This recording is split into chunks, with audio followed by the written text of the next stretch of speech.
Well, we've been looking at the political situation leading up to the coming of Messiah.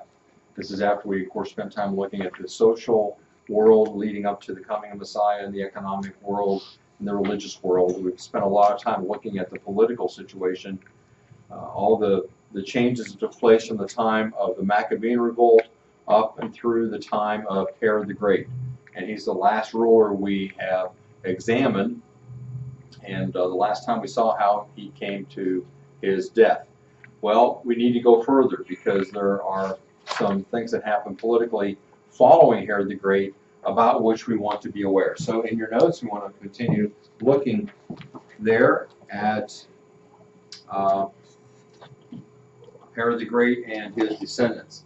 Here's a map that shows the territory of Herod the Great. As you can see, the area in white is what was inherited by his son Archelaus. And that is the next son that we will come across here that we need to look at. So Archelaus is the son that is to inherit the kingdom of Herod the Great. Now, he did not inherit the whole kingdom that Herod had over which Herod had ruled. He was given a portion of it, of course, because who is ultimately in charge of who's ruling in this part of the world? Rome. So Rome has to approve whoever is going to be ruling, and they divvy up the different territories as they see fit. So in fact, as we think about Archelaus, he is mentioned in the continuing story of what's happening with Jesus and his family. Remember, where did Joseph take Jesus and his wife Mary when they were told that Herod was looking for Jesus to kill him? Egypt. They went to Egypt. All right, and then we find that God tells Joseph that it's now safe to return. The one who was seeking the child is dead. And of course, that's talking about Herod the Great. And so Joseph's intention was to go back to the area of Jerusalem, Bethlehem, possibly, but in this area, and were to raise Jesus. Now, why would he think that that would be a good place to raise Jesus? John, what do you think? At the temple. Because the temple's nearby? What else?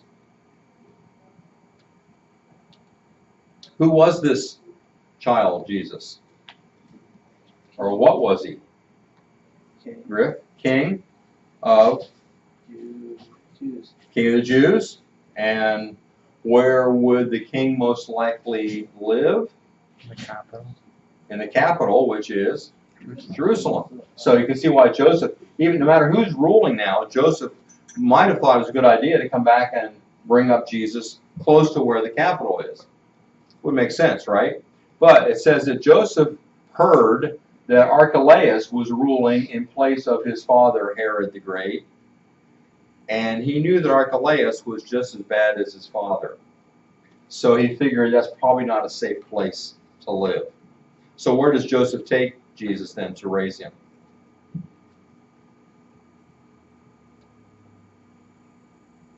Up to an area where Archelaus didn't have control, up here in Galilee.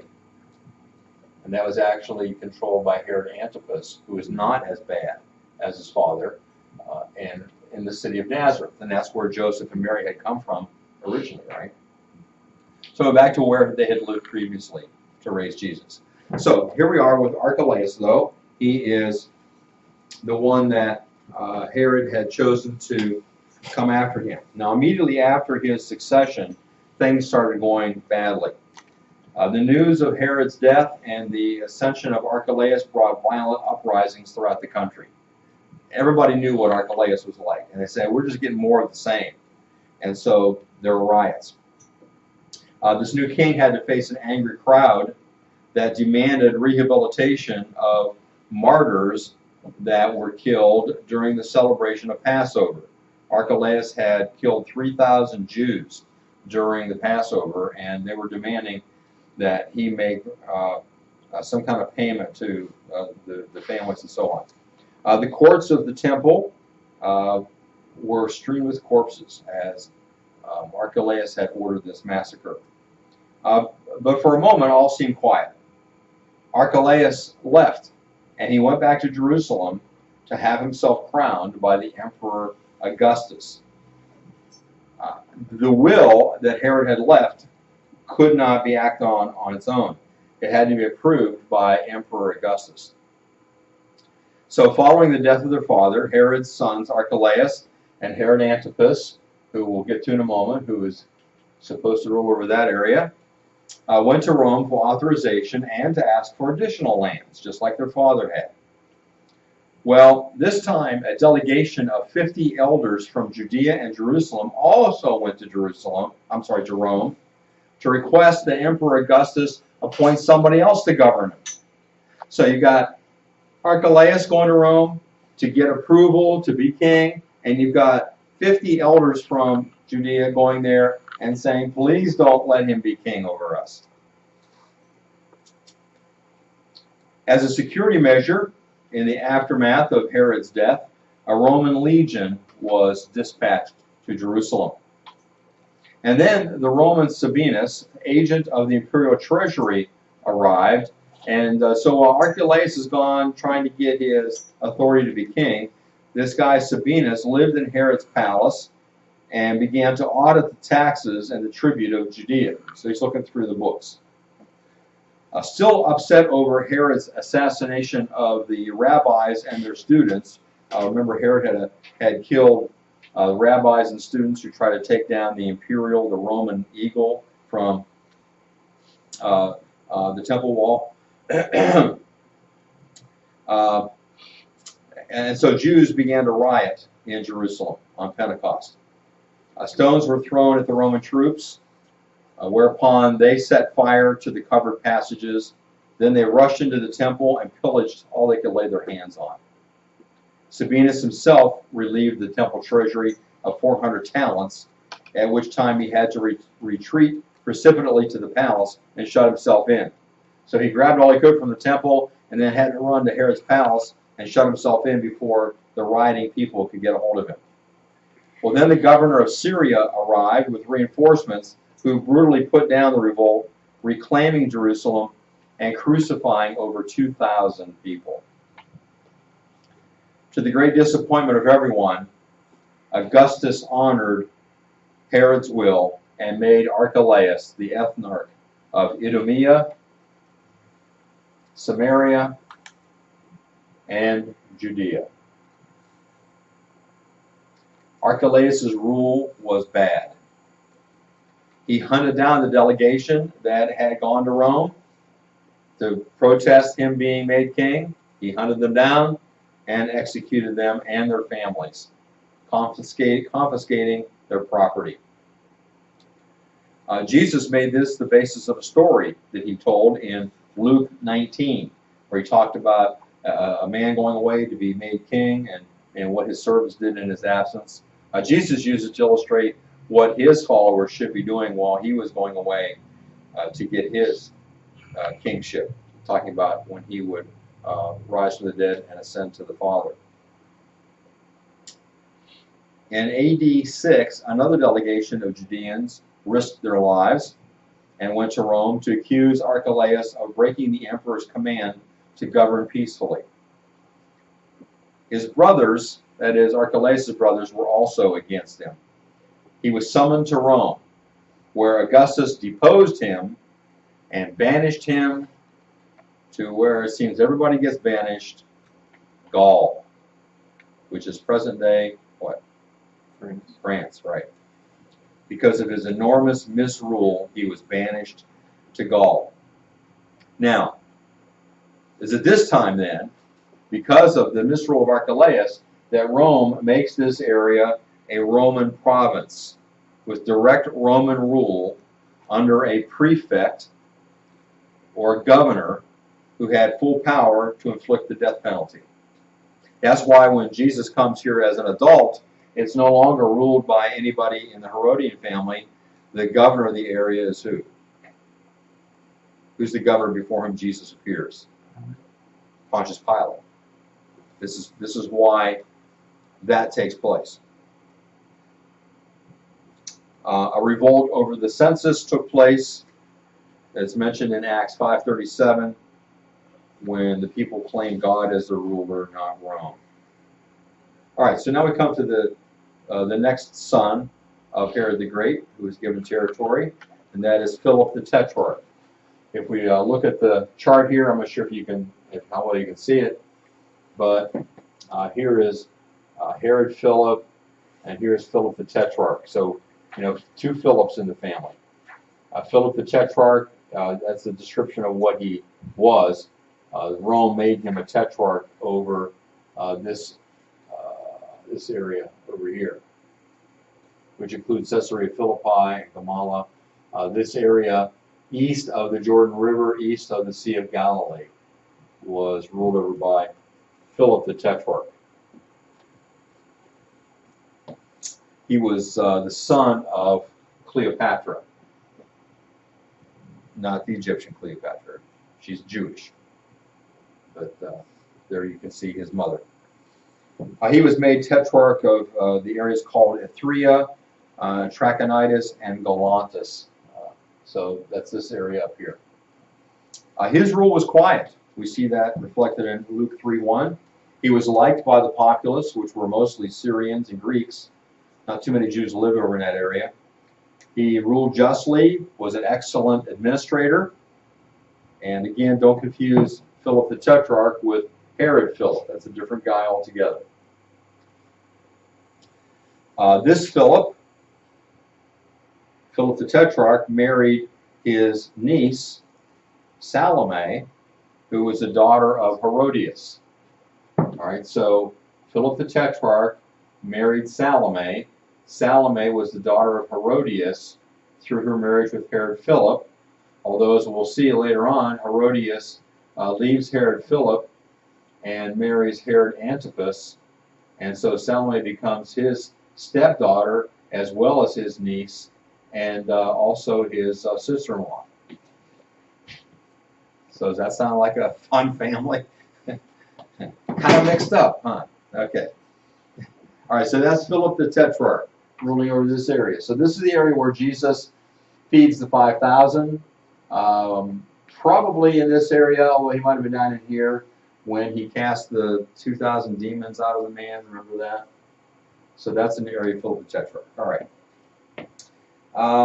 Philip the Tetrarch didn't get involved in the family struggles with the other brothers.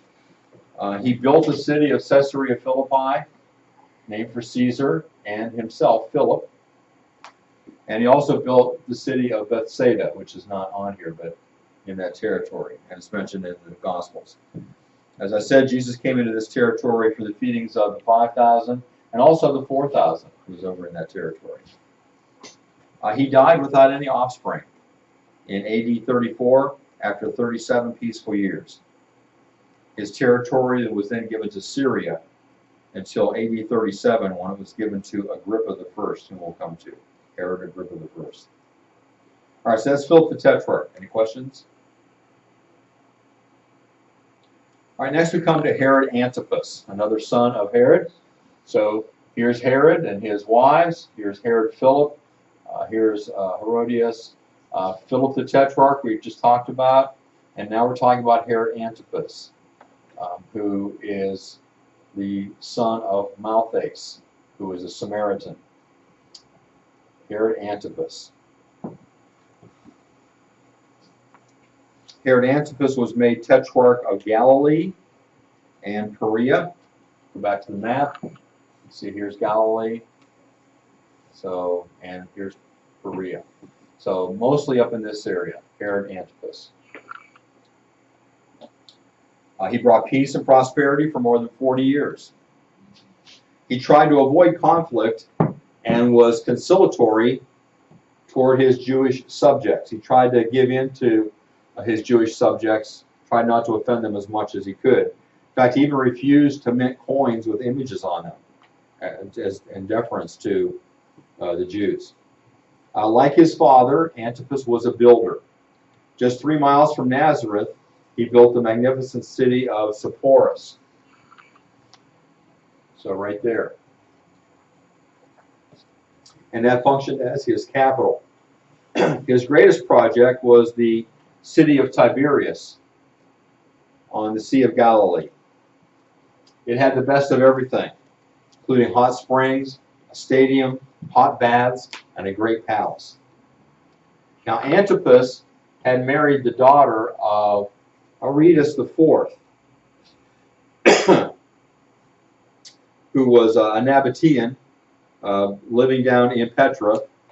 But during a visit to his brother Herod Philip, he fell in love with Herod Philip's wife Herodias, who was also his niece, and also Herod Philip's niece.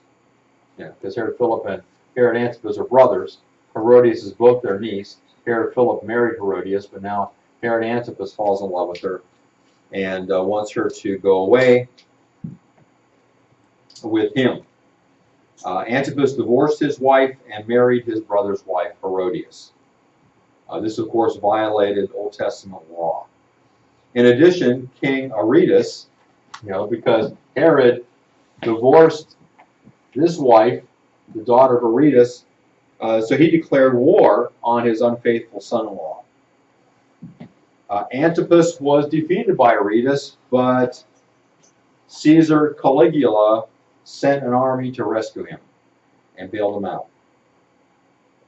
Both John the Baptist and Jesus ministered in both areas ruled by Antipas. John the Baptist mainly in Perea, over in this area on the Jordan River. Jesus mostly up here in Galilee. Jesus called him that fox, which today might be a compliment. Oh, yeah, he's a fox. I don't know. But then it meant the same as saying, oh, he's a wimp. He's not very strong. He's weak. He's a weakling. Antipas is the one that executed John the Baptist.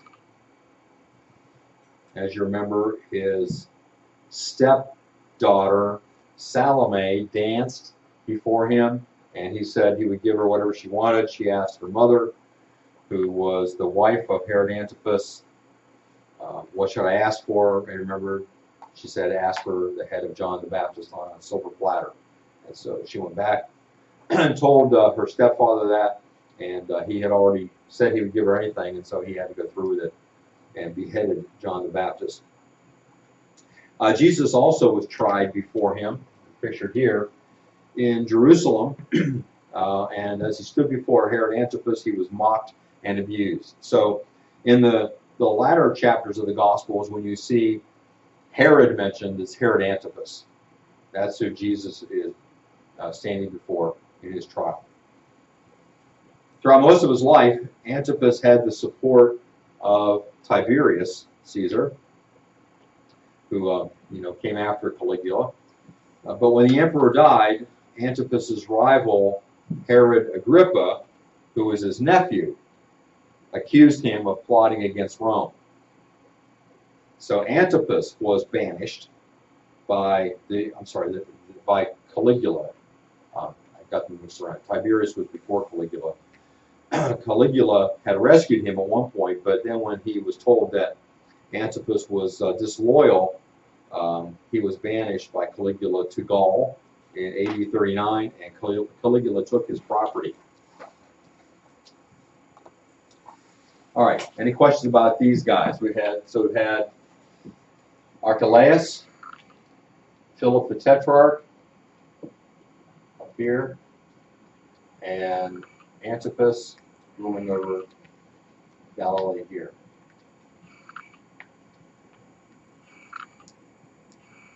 Like I said, Archelaus initially ruled here, and that's taken over by Rome directly.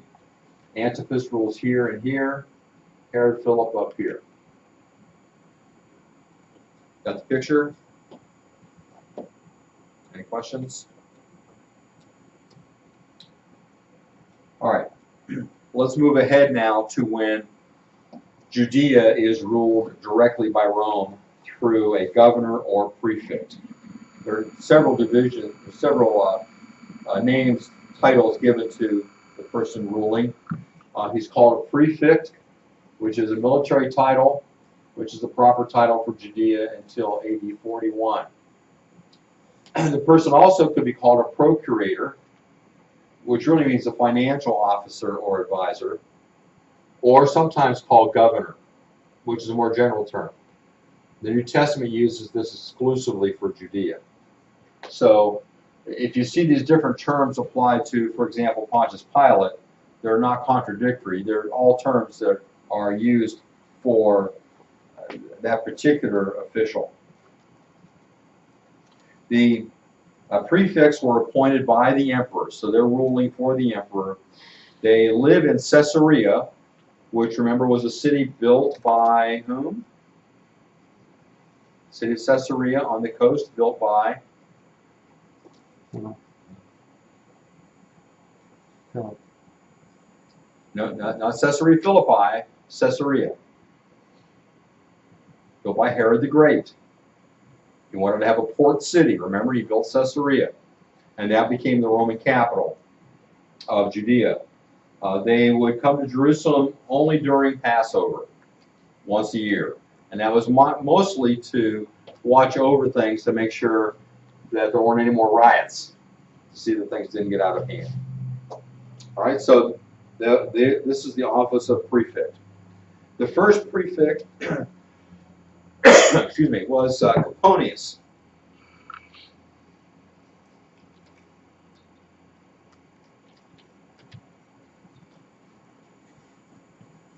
I mentioned before a revolt over the census when the people claimed God as their ruler, not Rome. Coponius was the ruler there, the governor, and it was referred to by Gamaliel before the Sanhedrin in Acts 5:37. When Gamaliel said this, "After this man Judas of Galilee rose up in the days of the census and drew away some people after him, he too perished, and all those who followed him were scattered."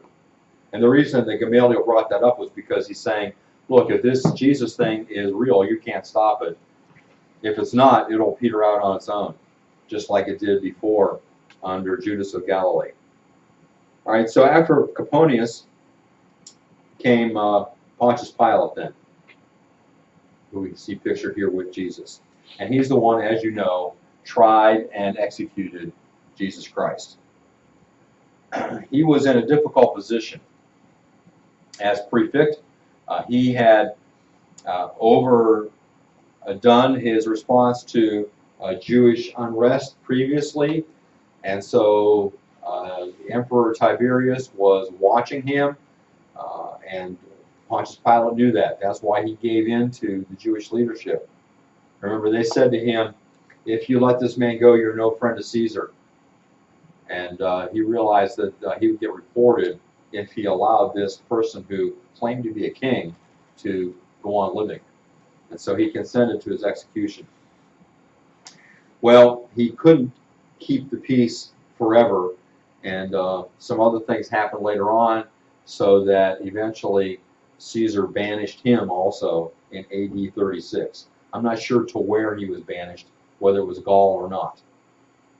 We just know that he was taken away from his position and sent out of the empire proper. This is the place of the skull called Golgotha, where Jesus was crucified. You can see still, after several thousand years, why this might have been called the place of the skull, can't you? You see the outline of the skull here? Here are the eyes, the nose. Some of that's worn away over the years. Now, some of our songs and some of our teaching indicate that Jesus was crucified on top of a hill, but in reality, he probably was crucified at the bottom along the roadway so people could see him. And then after a criminal was crucified in that area, they would just take them down and let their bodies go. So a lot of times there were skulls laying around down here too. But you know, with Jesus, Joseph of Arimathea and Nicodemus asked for the body of Jesus and took it, put it in a tomb. Interestingly, this is just a matter of a number of yards, maybe 100 yards, a couple hundred yards away from the tomb that I think is still there where Jesus was buried. All right, the next relative in the Herodian dynasty is Herod Agrippa I. Now, this is tiny, I know, but maybe you remember Herod's up here at the top. Here's Herod Antipas, and there was Philip the Tetrarch, Herod Philip, and down here is Herod Agrippa. So he is a nephew of Herod Antipas and Philip and all them. And he is given a place to rule as well. Here's what happens. He's the grandson of Herod the Great and Mariamne. Over here, Herod and Mariamne. So he has Hasmonean blood in him, and through their son Aristobulus, who I can't see very well, but I think it's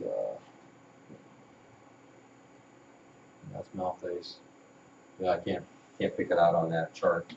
That didn't really help us too much. When Tiberius died, Caligula became emperor, as you know, and gave Agrippa the territory of Philip the Tetrarch with the title of king.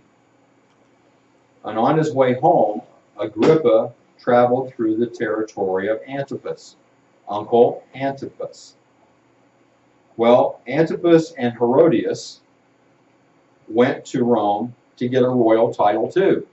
They thought, we've been serving as ethnarch, and here Agrippa goes and he's called a king. Well, that young upstart, we should be king too. So Herodias and Herod Antipas went to Rome, and they want to get a royal title. Instead, you never know what a Roman emperor is going to do. Instead, their territory was taken away and given to Agrippa. So the guy whom they were jealous got all their territory too.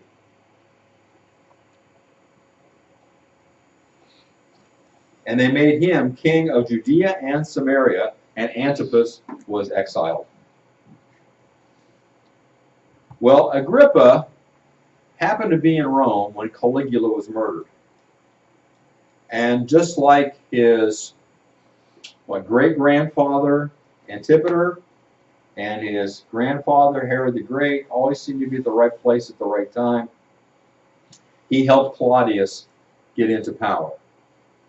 And for his helpfulness, Agrippa was rewarded with continued support from Emperor Claudius.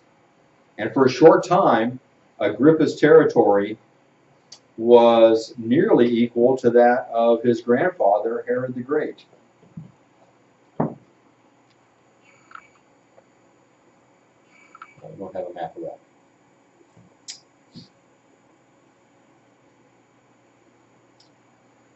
Now, Herod Agrippa I was a persecutor of Christians. He's the one that killed the Apostle James, the brother of John. But remember, he lost Peter.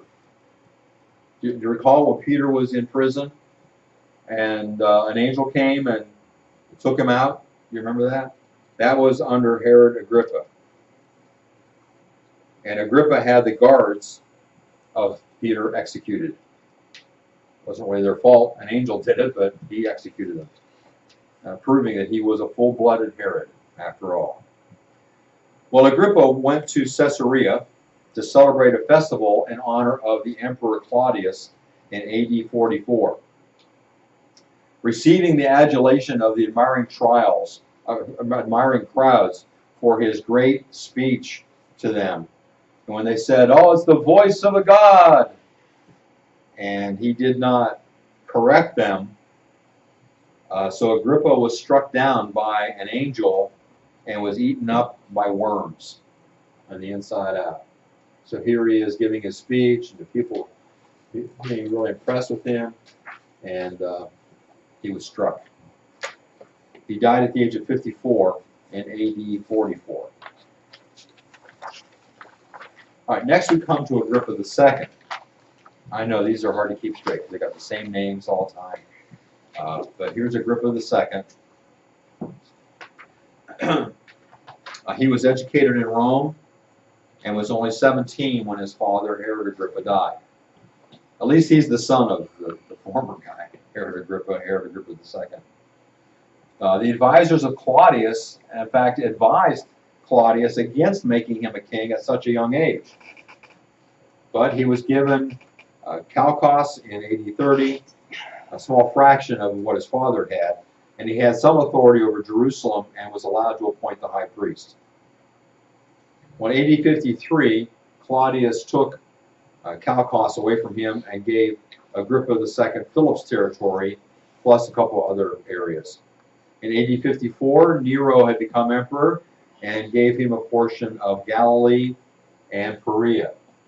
So up here is Galilee, Perea over here.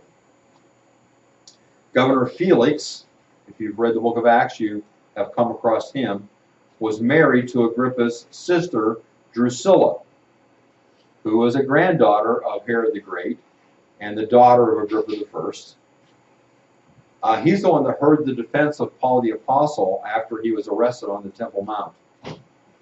But he left office before a sentence was passed. Paul was still in prison there. And that's why you find a little bit later Festus coming on the scene and Paul standing before him. Festus became the procurator of Judea. Agrippa II came to visit with his sister Bernice in Caesarea, where he heard Paul's testimony at the invitation of Festus. Agrippa II asked to hear Paul's defense. Remember, he's part Jewish. Both Bernice and Agrippa heard a ringing proclamation of the good news of Messiah, Jesus of Nazareth, who had been born near Herod the Great, had preached near Herod Antipas, had been tried by Antipas, and had founded a new movement of Jews and Gentiles. The Herodian family had opposed Jesus Christ every step along the way. Festus thought Paul was mad, and Agrippa II, though fascinated, was not persuaded. He said, "You almost have persuaded me to become a Christian." He and Bernice determined that Paul was not guilty, but Paul had already appealed to Caesar, and so they had to allow him to be sent on to Caesar in Rome. Agrippa II did much to advance Hellenism in his kingdom. And in the war that begins in AD 66, that lasts through 70, Agrippa II sided with the Romans. He was even wounded in the battle for Gamla against his own people. And when Titus returned to Rome with all the spoils of a destroyed Jerusalem and the temple, Agrippa II joined Titus in his triumphal entry, celebrating his victory over Agrippa II's own people. And he was rewarded by Titus for his loyalty. However, he died around AD 100 without any children. And that ends the rule of the Herodians in the land of Israel. So, at the time of Christ, we've started out with Herod the Great, followed by Archelaus. Judea was then given to procurators, ending in Pilate. Herod Antipas rules in the northern area, Herod Philip in the northeastern area, and then we come to Herod Agrippa, who rules over much of the territory. He is followed by procurators in the years 44 to 66, which then brings us to the Jewish wars, which will end up in the destruction of Jerusalem, including the temple. All right, I know it's a lot to take in.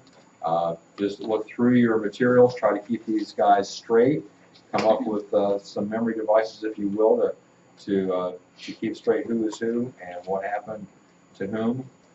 Tomorrow we're going to have a quiz over all that we've covered under the political preparation for the coming of Messiah. All right, we have just a couple minutes left, so look over your materials. Ask any questions that you have concerning what you need to know, or if there's something you don't understand.